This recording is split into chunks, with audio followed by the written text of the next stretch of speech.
hello बंधुসকল আৰু এটা home remedy লৈ মই আপোনালোকৰ আগত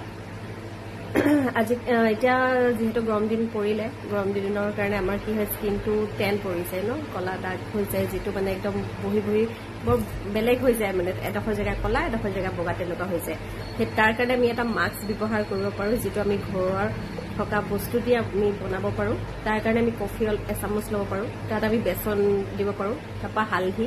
আৰু যদি দৈ থাকে দৈটো গুটেকিটা বস্তু মিক্স কৰি সব টেক্সচাৰটো অকন ডাঠ নিচিনা হ'ব তাৰ ধুনিয়াকে মুখত হওক হাতত হওক আপোনালোকে ধুনিয়াকে এপ্লাই কৰি থৈ দিব 5 মিনিট মান থৈ দিব তাৰ পিছত অকমান পানী দি মুখখন অকন মানে তিতাই লব তিতাই লোৱাৰ পিছত অকন মাসাজ কৰিব 2 বা 3 মিনিট তাৰ পিছত ঠাণ্ডা পানীটো দি ধুনিয়াকে মুখখন ধুই দিব ধুই দিয়াৰ পিছত আপোনালোকৰ যোনটো ডেইলি ইউজ কৰে ক্ৰীম থাকে সেইটো এপ্লাই কৰি লব চাব টেনটো ধুনিয়াকে ৰিমুভ হৈ গৈছে আপোনালোকে সেইটো সপ্তাহত দুবাৰ ইউজ কৰিব পাৰে